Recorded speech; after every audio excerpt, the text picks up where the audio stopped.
Welcome to Highly Sensitive, Happily Married, the podcast that teaches you to not only have an easier marriage as a sensitive woman, but to have one that feels more amazing by the day. Where you'll hear relatable stories, love advice that works, and coaching on how to have a marriage where feeling upset and disconnected is a thing of the past, and where instead a sense of loving connection and even fun and lightness is the norm. I'm Hannah Brooks, highly sensitive person, love expert, and marriage coach, and I'm so happy to be on this journey with you.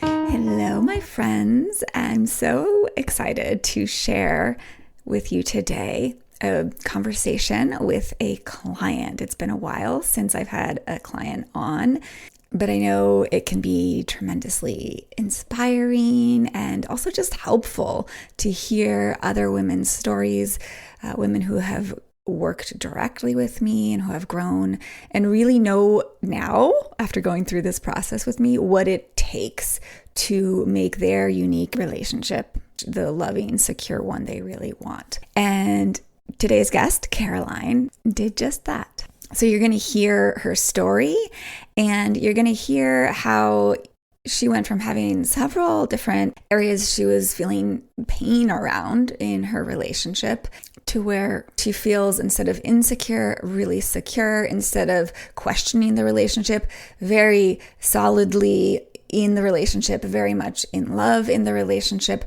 how she went from having conflict and how that would throw her off to how she doesn't have much conflict these days, and how when she does, it's not a big deal, and really how she's completely transformed her relationship into something that feels so good to her. So I invite you to listen to Caroline and the little nuggets of wisdom she offers, and also just her whole story with this sense that this is possible for you too, because it is. Because Caroline, as amazing as she is, she's also just a regular woman, and you are just a regular woman, but also you are amazing as well. And your relationship can also be amazing. So with no further ado, let me introduce Caroline. Caroline is a massage therapist and founder of Jungle Cacao Peru, farming and making organic cacao in the Peruvian Amazon, which is amazing. She splits her time between England and Peru, and I just feel really honored to have her here today to talk about coaching with me and how much things have changed for her and how much she and her relationship have grown. So welcome, Caroline. Thank you so much for being here. I just want to say really from the bottom of my heart how grateful I am. And I know it's not always easy to share these things with people you don't necessarily know, be on a podcast like this. And I just appreciate so much how courageous you are. And I'm so grateful for your willingness to be here and share your story with us today. Thank you for having me, Hannah. I've been looking forward to this, and I'm equally as grateful to you for the work that you do and all the help and support that you've given me for coming up to a year now. Yes. So let's dive right in. Tell me what things were like for you when you came to me. Like, what was hard for you in your relationship? What was your relationship like? Sure. So for some context, I came to you, about a year ago. And I had been with my partner Alex for maybe 3 or 4 months, so pretty early on in the relationship. Um, and at around that time, I noticed these patterns coming up in me, patterns that I recognized from previous relationships. So I knew this was a me thing. It wasn't necessarily like this means something about the relationship, although it's so easy to blame our emotions on something external and say, oh, it's because they're not right for me or whatever it is. And because I, see my partner as, such a catch, I realize I need to do something about this, or I will actually sabotage the relationship. And he's also a highly sensitive person. And I've noticed that being with a highly sensitive person, it's like the margin for or let's say his margin for putting up with bullshit is a lot lower than maybe a non-highly sensitive person, which is actually it's a blessing but also a challenge.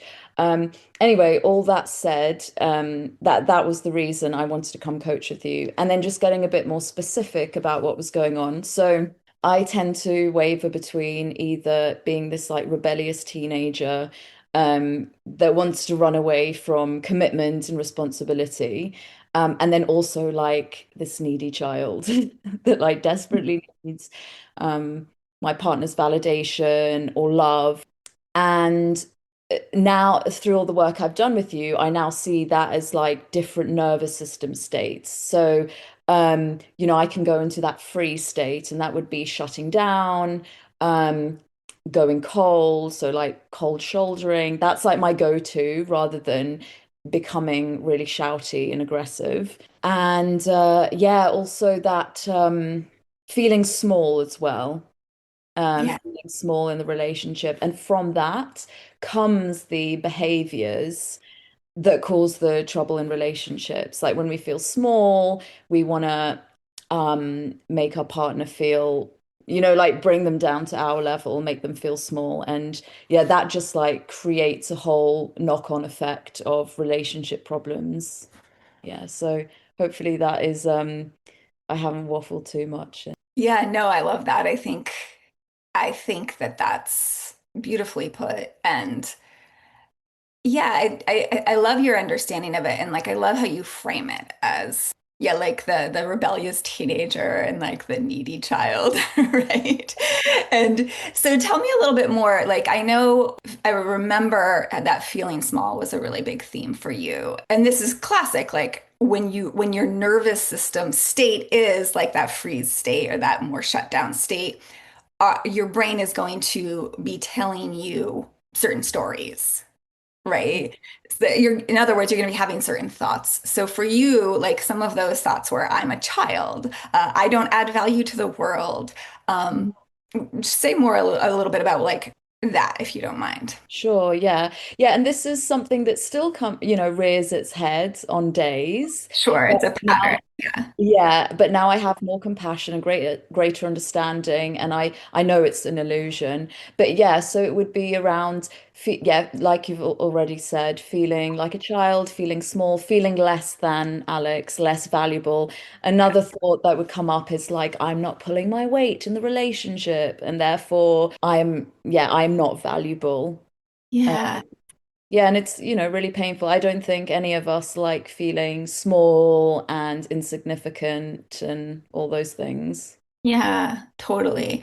And yeah, absolutely. I do think so many people can relate to what you're saying. And then, so what did that sort of rebellious teenager look like? Like, and tell me if this is like too weird of a question, but like when you're feeling sort of small and like you don't, and like not so valuable, like how did that show up in your behavior? Was it just the cold shouldering kind of thing? Yeah, cold shouldering, shutting down, going quiet. I'm trying to remember now. Maybe it's been a while since I've really felt this way. Yeah, I think that's the thing my partner would struggle with the most, I think, is just not really talking to him. Um, Yeah. and sort of shutting him out. So, and what happened when, like, how did he respond to that? Like, what happened in your relationship when you were kind of shutting him out and not talking to him? It would be a mix of it would make him shut down, or he would get angry and frustrated. And that would just add to this feeling of disconnection in the air. Yes, totally, Um, and that totally. would get anxiety in me. And then it's just this like domino effect of, Right, exactly. It's that sort of cycle. I mean, this is classic. You're not alone in this, and certainly so many of my clients have this sort of, what's the word? Like they have this spiral, downward spiral kind of effect that happens. And one of the things I remember, and this is, I think this is part of what you're just describing, is that then when you would have these hard emotions and things then maybe wouldn't be going as great between you and Alex, that would actually like feed that lizard brain of yours that we all have, right?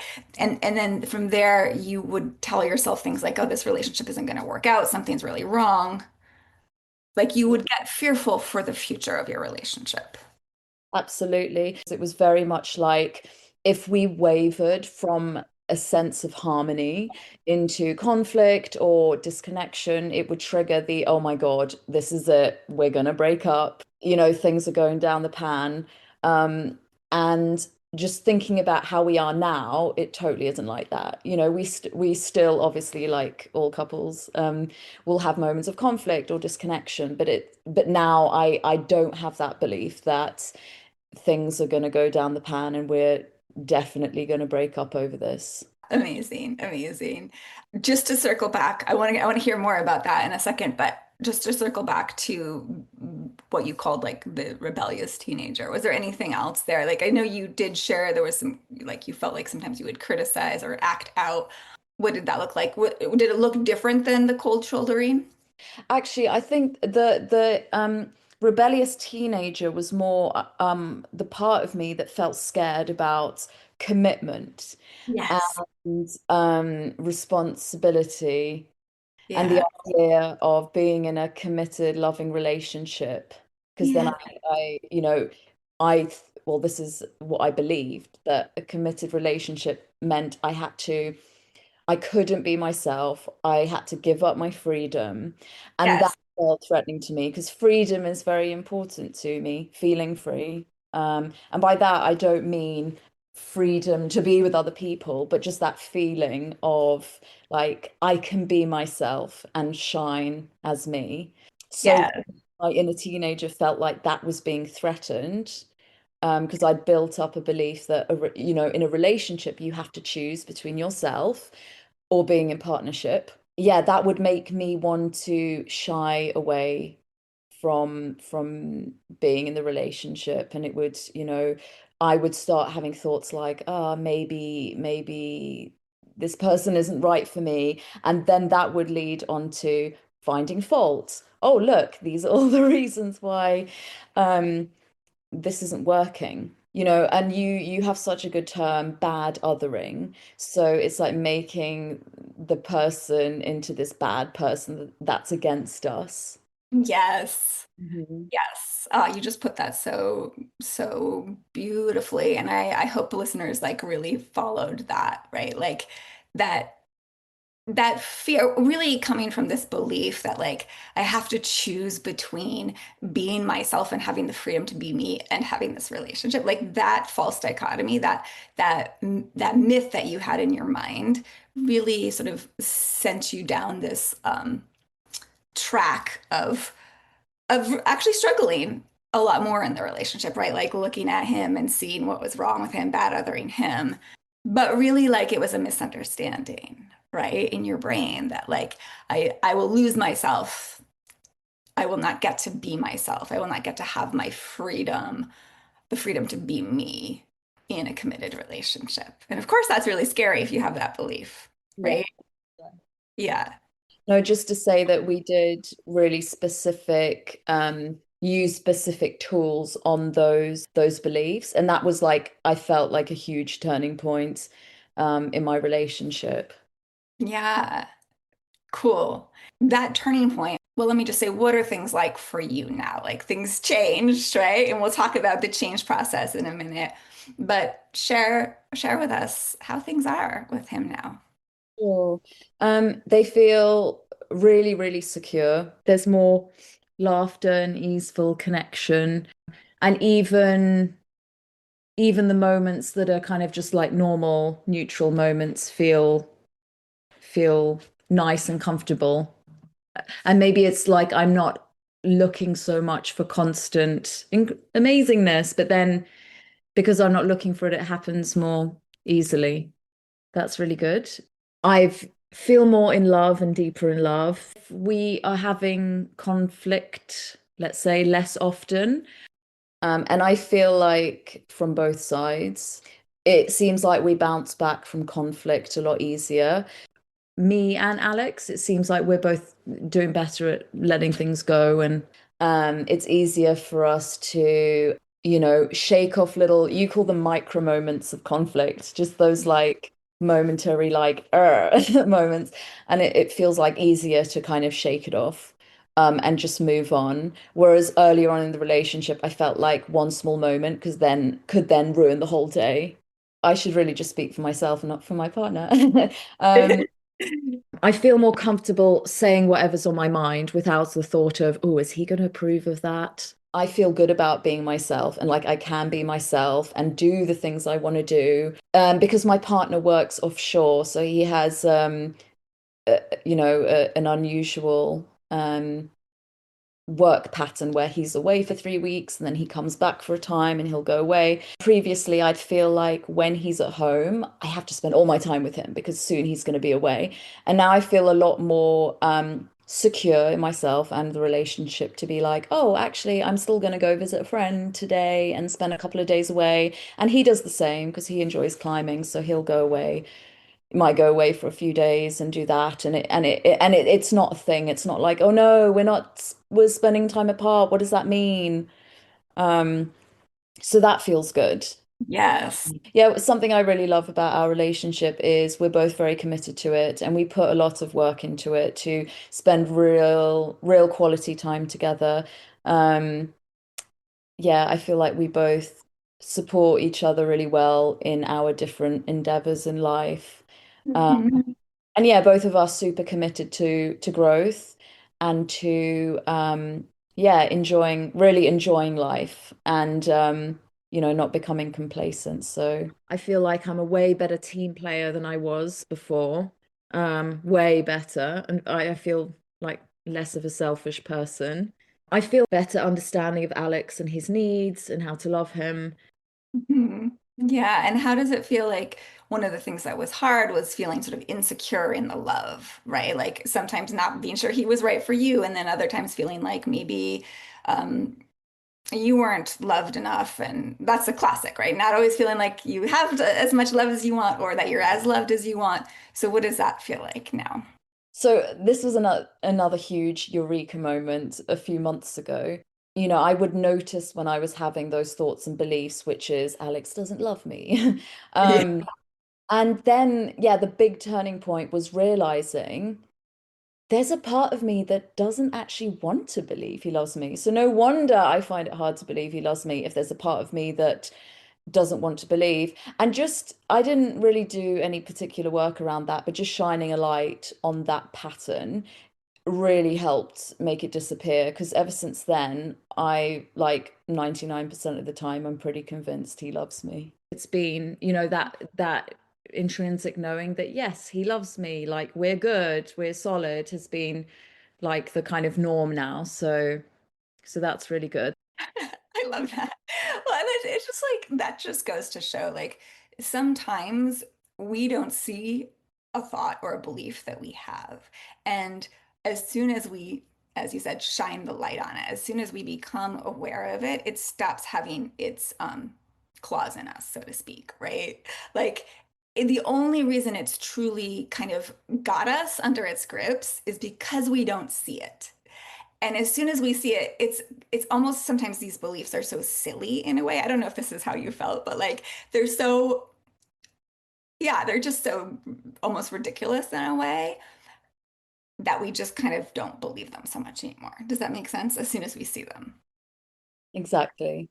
Yes. And like I said earlier on, there's always moments where it feels like the old stuff rears its head again. Yeah, of Like, course. oh no, this feeling of feeling small or feeling like the love is dying, the love is fading. And then yeah, and usually it's down to how regulated my nervous system is. Uh, Mm-hmm. Yeah. And then just knowing like it's okay, I'm just super tired or super stressed at the moment. I know that when I take time to look after myself and rest, I'm going to come back to presence and be able to see things more clearly, and things will look very different. Mm, that's such a beautiful insight. Thank you for sharing that one because I see this all the time with my clients. I think it's really classic, and maybe it's for all people, but it's definitely for highly sensitive people, like where something doesn't feel great in the relationship or something doesn't feel great in us, wherever the original source of it is, we suddenly don't feel so good in the relationship, and then we freak out about that on some like to some level, like, oh no, something's terribly wrong with the relationship. But so often it's just like having this awareness that like oh, I'm having an off-kilter moment, or for people who've listened to the podcast, I'm like in that 50% of life that is not as happy, right? I'm in that 50% of negative emotion, right? I actually like to talk about it as like it's normal and healthy to spend a third of our time in quote unquote negative emotion. That's healthy. And it's normal. And the other thirds are neutral, like just feeling neutral, and then feeling good or quote unquote positive. And one of the things I witnessed you really growing in is this capacity to accept and be okay with that 30% of the time, 33% of the time, where you don't feel awesome, where you don't even feel neutral, where you feel kind of emotionally funny, right? I was going to say that's probably, if I had to do a short list of awesome Hannah wisdom, the one third rule has helped me in many moments. Remember the one third rule. And I have to say that actually, I think in the case of Alex and I, we probably have more good times than crappy times. So yeah, I need to remind myself of that we're doing pretty well. Yes. But yeah, as a highly sensitive person, it makes so much sense that that one third of the time or less, in many people's cases, in your case, right? Like that would feel so hard, right? It's like we feel feelings deeply. So of course the hard feelings feel big. But what I love about what you said a few minutes ago is just like the awareness that you've grown in yourself about, oh, like I'm feeling a little off kilter, or, I'm like maybe this is just me being tired, or maybe this is my nervous system kind of being a little dysregulated, and this will pass, or also I can help this shift. But instead of like blaming it on or turning to the relationship and being like, oh, something's so wrong with the relationship, it's just like, oh, here I am, like having one of those moments and I trust that it will pass. Exactly. And also remembering that some days or some moments, it's easier than others to regulate the nervous system or remember these truths. Yes, that's so beautiful. It's like this whole extra layer there. It's like just I love how that's giving yourself a lot of grace and your humanity a lot of grace, right? Instead of like, oh, it should be easier because I know these tools and I know how to support myself, right? Instead, it's like sometimes this is harder and that's okay. Yes, exactly. Yes. Yeah. So, what are a couple of the other things that you worked on, areas that you've grown that have allowed you to get to this place where your relationship feels secure and loving? And, you didn't share about communication too much, I don't think, but I think your communication has also grown and your conflict has lessened. And so, yeah, share what else stands out for you as things you worked on. Another big piece of this for me was the work I did with you, Foundations of Emotional Wellbeing for Highly Sensitive People. That was really amazing. And that's more focused on the self. So looking after my emotional well-being. Yeah, and that Uh, just listeners, that's a different course than the one-to-one coaching. That's like a little group coaching course. It's like a 5-week course that Caroline participated in. And it's really all about the nervous system. Caroline, let me just say what I love about this is you came to me knowing a fair amount about your nervous system and having practices to support your nervous system. But there was something in this course that helped. So I just wanted to share that, like, even for people who already know some about the nervous system and have worked on it. Yeah, I love that you're saying that. And I'm curious for you to share more. Yeah, because you're right. I did know about so many of these practices and had been practicing them for years. And part of my brain was like, I know this already. But going through the course with you, it was like a bedding in of all these practices and like just deepening integration, and then getting into the habit of applying some of the tools. So getting into the habit of checking in with what's going on in my nervous system several times a day, really making my well-being a priority, understanding a bit more about how the nervous system works and what are the symptoms, you could say, of having being in a freeze, being in fight, being in fight. And that was Mhm. helpful as well. Like, so all those things that previously I labeled as maybe character flaws are actually just symptoms of a dysregulated nervous system, which is something fairly easy to remedy. So that was super helpful. And I think all that like I loved being in that container because it was like 5 weeks of focus. And that's what I've loved about coaching in general is the focus, the real like focus on an area of life. And I think that was, well, I know that that was extremely helpful for, I think it's done wonders for like my nervous system. Now I feel just generally safer because it's not just about looking after the nervous system when we're in dysregulation, but noticing all the times that I feel regulated and safe, because it reinforces that idea of actually, I feel good way more than maybe I think I do. That was a huge piece as well. And knowing it's like practicing the ability to self-soothe, because in the past, I felt like it was harder for me to self-soothe. It's like if my partner was physically around, it would feel easier to just like put the focus externally and be like, you just look after me.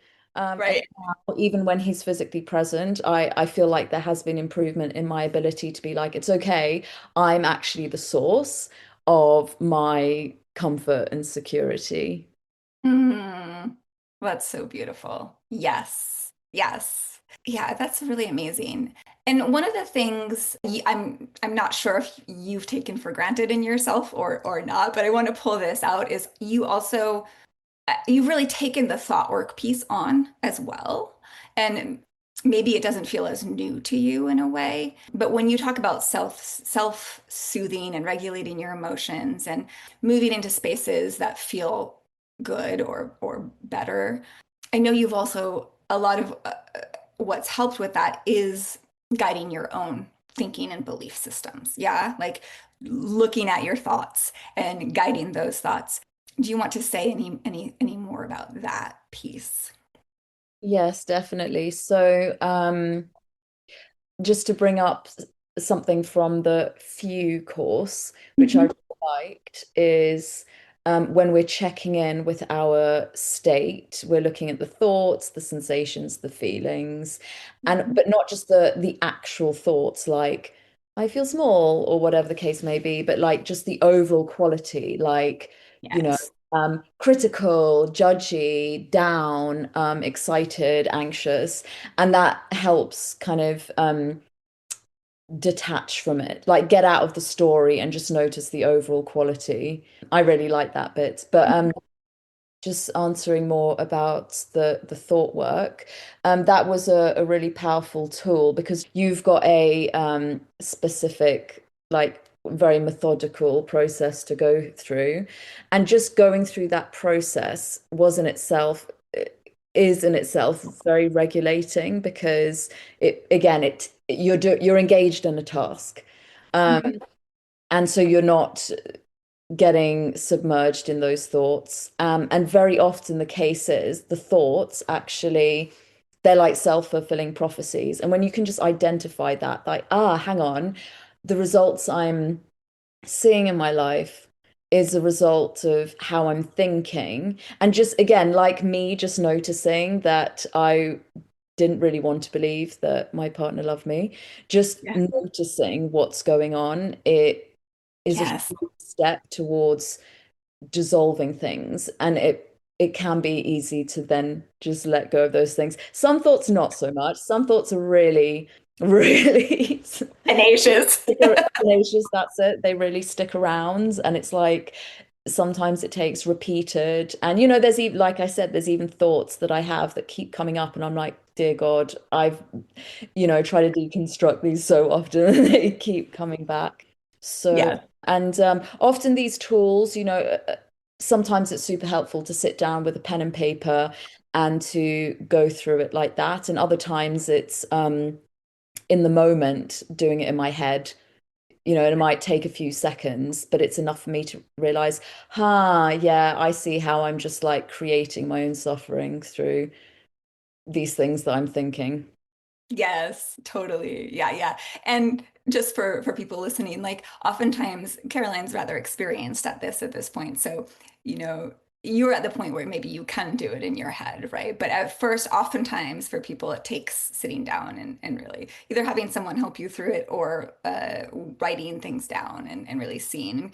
And at first, it oftentimes times takes really actively questioning those thoughts until your brain really gets the concept that our thoughts are not facts, that our thoughts are not truth, right? That they're thoughts. They're just like flitting through our head. They're patterns or beliefs maybe from our younger childhood or whatever, but we have a lot of different thoughts and beliefs, and they are not necessarily true.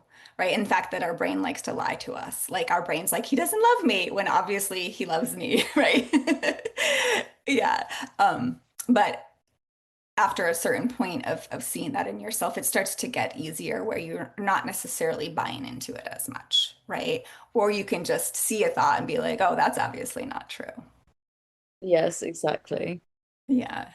I'm curious, this is one thing that keeps coming up in my mind is remembering when you really actively spent some time feeling, and you remind me whether it was feeling love or feeling loved. Like you took it on as an assignment for a couple weeks where you spent a few minutes every day feeling those feelings. Oh yeah, the intentional models. Mhm. Yeah, that was I really enjoyed doing them. Yeah, I would do that every day, and every day I would choose a couple of emotional states to conjure up in as a feeling in my body to kind of soak up the goodness Mhm. of that. And I would choose the emotion based on a quality I wanted to cultivate. So if I noticed maybe I wasn't being very soft or warm with my partner, I would feel softness and warmth in my body. And I enjoy doing that. And I still do it. Yeah, I still do it today. Beautiful. And how do you think that helped? I think it was, I know you've explained the science behind this. Mhm. It's about the neuroplasticity, isn't it? I should Yeah, know. really just for you, like how did it make a difference? It is, there is a scientific explanation for it, for sure. But I'm curious, like just for you, like what was that like and or how did that help you? Even though I wasn't consciously aware of it in the moment, help me embody those characteristics towards my partner. Yeah, and help me change my behaviors. Hmm. Right? Because when you're feeling soft, for example, soft and that generally leads to more openness and less like closing off and right? Like when you're feeling soft, how might you show up with Alex? Yeah. So this is the th this is like another huge thing about this work and what I've taken away from it is the relationship, even your partner, the dynamic is just such a mirror. I know that that's such a cliche you hear in modern relationship, psychology. It's like your partner is a mirror. But I now like really understand what that means. Like if you are acting from a place of coldness, then that is gonna be reflected back at you. Your partner's gonna respond to that. Um, so yeah, when you're acting towards your partner with warmth, um, that's going to make them feel good. And then their behavior will be driven by that good feeling. So something that you've mentioned is you can't really fake it either. Like, say if you're inside, you're feeling prickly, but you're like, I'm gonna still go and give him a hug. Your partner feels that. Mhm. Although sometimes I've noticed it can help. Yes, there's a little bit of fake it to make it sometimes, right? If you have the if your intention is like I really do want to shift this, right? But if you're like going to hug him and you're really prickly inside and you're like kind of tense when you're hugging him because you're prickly, right? Like he's likely to feel that. Exactly. Yeah, and I think what you're saying is really important. I want to pull it out because, I talk about this a lot, but I talk about how this happens a lot, but I love it when people can hear it from people other than me who have actually directly experienced it, right? So just to kind of follow that up, sometimes women feel skeptical of this. Well, if I change how I show up, if I shift how I feel, if I shift how I act, how is that going to make that relationship different, right? Like, yeah, I don't know.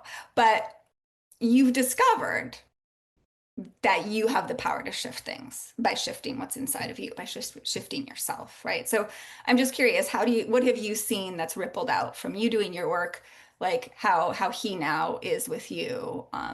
Or we might say like, what might you share with someone who isn't sure she has much power to shift things on her own by working on herself? Yeah, absolutely. We have the power.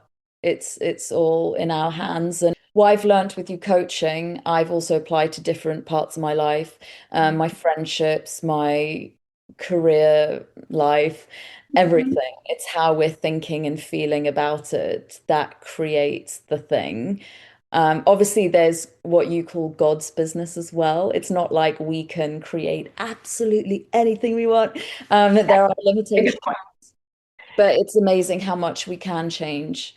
Yeah, when I started coaching with you and I told Alex like I'm getting a coach and he said to me, "Wow, I feel I need to step up my game now." And I think that speaks about who he is as a person. Yeah, very committed to growth. That's one of the things I love about him. He really takes responsibility for himself. I feel like he's a lot more understanding and compassionate to me, a lot more patient, and I can really see him doing his part and working on his stuff. And Mhm. I really appreciate that. I love that. And I hear that actually a lot that like, and I do think there's something really powerful about you or another woman, whoever it is, choosing to do the work on herself and sharing that with her partner because it's oftentimes it's the opposite, right? We're like, you need to do work. We point our finger, we're like, you are the one who needs to change. And that's actually a lot less motivating for someone than when we're like, I see my role, I see where I have work, and I love us, I love you, and I want this to be good for both of us. So I'm going to do my part. It's very motivating and inspiring for most people. There definitely may be some people who are like, I'm never like who are never going to do their work, right? But most people, when they see their beloved, the person they love, stepping up, they're going to want to step up as well. Something else I'll mention, it's really interesting that and this must work on a on an unconscious level, but in those moments where I am sort of projecting my feelings onto Alex or not taking responsibility for my feelings, I notice that he's a bit less inclined to be loving and compassionate. But in the moments where I really feel that, it's like an energetic feeling of I'm pulling in towards myself and not just like containing myself better. That's the moments where he seems to be more open and understanding and wanting to be supportive. And Hannah, I'll mention one of your relatively recent podcasts about no, there's two. There's the reverse sexism in relationships, and also why do I need to do the work? And there definitely is that dialogue around like men are the ones that have all the work to do, like, and I see it, yeah, as a product of our culture and all the other factors, and it isn't helpful because I mean, regardless of what gender someone is, if you point the finger and say you're the problem, and something else you've mentioned before is the feeling of shame, like shaming someone, it's not a motivating emotion. If we feel like someone is shaming us into change, it's not going to make us want to do it. Ah, so true. I love that you brought that up because that is so huge and so important. 100%. Yeah. And in the reverse sexism podcast where I talked about like that idea of leading love, I think a little bit, right? Like where if we're like he's the one who should be, doing the relationship well or whatever. Um, but if we kind of step into the center of that and are like, well, I am a leader here. Yes, I wanted to mention the leading love concept because it's a phrase I say to myself in moments where I feel despair and I'm having thoughts like, he needs to apologize to me, or whatever the case is. And then I remember your resolve of leading love. And it's hard, because sometimes it's difficult. It's difficult to lead. Sometimes we just want to flop and for the other person to take the initiative. So it's like a continual reaffirming. like falling down, getting up again, falling down, getting up again for the rest of our lives. Yes, totally, totally. Like we're not going to be perfect at this. And in fact, when it's hard for us to lead love, like we can have love and compassion for ourselves. We can be okay with that temporarily, right? And then we'll just get back up again, like you said. And I do think the truth is, and I'm sure you've experienced this, that it gets easier. It gets easier and easier over time. And yeah, we'll probably sometimes fall down, into the future occasionally. But in your experience, has it gotten easier? Oh yeah, definitely. And I'd say also compassion, overall compassion for myself, which is something I definitely struggled with before, being very hard on myself. Yeah, so that's a big difference too. And I've seen that in you. Like you were pretty hard on yourself when you Mhm. first started. And the grace I think you give yourself is different. Like it's when you talk with me in the last many coaching sessions, I've just felt that like a deeper kindness towards yourself, a deeper self-acceptance. And I think that's so beautiful. Yeah, Yeah. definitely. I have one more question that is really important to me for you to share because one of the things that I found really inspiring about you. I mean, every client I love, and there's always something or many things that are inspiring, really. One of the big things that I found so inspiring about you is how open you are to what I share with you, to the coaching. You really take things to heart and you really apply and take action on like the tools I've taught you and the specific things we've coached on. I would say this is perhaps the single most important thing about succeeding at changing your marriage and your relationship is being willing to apply things. Like we can learn things intellectually, but that actually doesn't matter that much if we're not applying what we're learning. And you have been amazing at applying. And so I'm just curious if you had any insights onto how you were able to apply so well. Like, what does it take, Caroline? Well, I was extremely motivated to succeed, if that's the right word, in my relationship, um, to overcome the things that were making me suffer and therefore negatively impact my relationship. So I was really motivated. I really wanted it. So I think I was fueled by desire, and that's helped me be very motivated to do all the learning and apply all the tools. Um, I liked the way you structure your work. So we had the calls, but also the learning. I like how unfluffy your work is. It's very practical, structured, and it's like actual what to do, not just concepts, not just like airy-fairy concepts. So I think that makes it really easy to apply. And also, I don't know if this is a helpful answer, but just as a person, I'm naturally pretty disciplined and motivated. Mhm. So I think that helped me as well. And yeah, just really enjoying our coaching calls and knowing, like having absolute faith that the work we do together will create the results that I want. Mhm. That's beautiful. I think that's actually so, so important is that faith piece, like the trust in the work, right? Is there anything that allowed you to trust that? Like, where did that faith come from? There was definitely a leap of faith moment because when I reached out to you last October, there was a voice in my head saying, this isn't going to work. I Hmm. think that was just the part of me that was scared of change, scared of actually being happy. Because I definitely have a part of me that just wants me to stay in the familiarity of, being miserable, which is definitely from the past.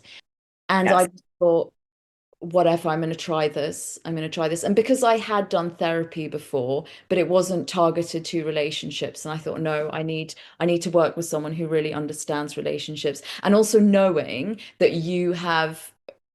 this works. You are living proof that this works. It's not just like you've learned the concepts, you've been through this in your relationships. And from what I understand, you continue to live this. Yes. Yes. I love that. I think that's really helpful too. because it is really normal to have this voice. It's definitely not just you, Caroline, or just like your past. Almost all of us have a voice that, like, that when we want something and we see a way to get there, right? Like you see, okay, Hannah does this coaching thing that could work, and like you're about to decide to do it, but then there's this voice in your head that's like, what if it doesn't work? Right? And that's what our brains do. Like that's the default. And I love that you were able to kind of not believe that thought, like not get caught up in that and make the choice for yourself. Like, oh, this is gonna work. Like, right? I'm gonna show up for this and it's gonna work. I've seen it work. It works for Hannah. It's gonna work for me. Oh yeah, definitely. I one of the lines from the tools that I can't remember which, it's one of the thought exercises. It's like, what would Hannah say about the situation? So that can be a helpful one to turn the thoughts I'm having on their head. Yes. Let's say. I sometimes call that borrowing thoughts from other people or borrowing my belief in you. Yeah. Well, thank you for sharing that. That's really fun. So you mentioned therapy. So I just have one more question kind of about that. For people who maybe don't know, a lot of times people will call me a therapist, just not understanding the difference between a coach and a therapist. So in your experience, and maybe you can kind of wrap this all up into one, what do you think the difference is between working with me and working with a therapist? And then maybe say something also about like the difference between working with me versus just listening to the podcast. So I have worked with a therapist over the years, specifically cognitive behavioral therapy, and it has been supportive to me, but it's not really focused on results. You can stay in a CBT loop and Mm, not really progress because you're sort of analyzing your stuff. And I spent so many years of my life like analyzing my childhood trauma and the relationship with my father and all that. And it's like, mhm. to what end? You can like get stuck in that for the whole of your life. So with you, we don't spend any time on the past. It's about looking at what's going on now and finding solutions to that. Which I really liked. And again, having that container, I like that it's a set time, like, okay, we're doing 12 sessions. It's not like this ongoing ad infinitum into the future. And having that time container, it's almost like a deadline. It really helps the focus, not just the mental focus, but that energetic focus to get to where I want to get. And this work makes you realize how much power you have in your life and how perception is everything, and you learn about the factors that feed into your perception. So for example, yes, the thoughts you're having, your nervous system regulation, all those things. So yeah, that's what I would say the difference between therapy and coaching. And therapy has its place. It had its place for me in the past, uh, 100%. but this is more relevant to me now. Yeah. Awesome. Cool. Thank you. That was helpful, I'm sure, for people listening. How about the difference between coaching with me and just listening to the podcast? So I love listening to your podcast because I associate your voice now with like really positive feelings and affirmation and feeling good about things. Just listening to your voice and the podcast like reminds me of those good feelings. It's like regulating in itself. And it reminds me of the tools because your podcasts are just jam-packed with stuff that you learn in the courses with you. So they're super, super high value content. And so it like reminds me of those little bits and bobs. And I really enjoy listening to your stories from your life. So there's that. But then with coaching, it's a way to really get into the nitty-gritty. And even though I know how to do the tools that I've learned through you, sometimes, like not sometimes, all the time, you bring in a new dimension to looking at a problem that really like shifts something. Mhm, It's mhm. not like you're just reteaching me the same tool. You're like bring in another dimension. And then I think just knowing I have that hour, which is like, of focus on me. I know that sounds really like self-absorbed, but I think as humans, we need that. We need that like time that's our time where we can talk about all the things we need to talk about. Because, friends are great, but it's not their role to coach us. Yeah. Yeah, I love how you talk about the podcast. I hear this all the time from clients. Like, I know the podcast is helpful for people who've never worked with me, but it takes on this added dimension. You tell me where I'm wrong. After you've started working with me and you're really digging into the nitty-gritty, as you put it, like you're really getting the tangible tools, like you're really kind of gaining mastery of that as well. The podcast is like it's reminder, it's a like consistency, and it actually helps, I think, take things even deeper, right? So I appreciate you sharing that. Like it definitely changes. I do think people find the podcast even more helpful after they've coached with Yes. me them. Yeah. And also it reminds me of my original intention Yeah. to read love.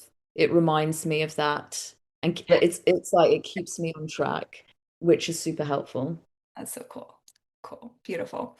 So you've shared so much. I just appreciate it all so much. Is there any last thing that you wanted to share that about our time coaching or any other insights to help other highly sensitive women feel more secure, more loved, more loving in their relationship?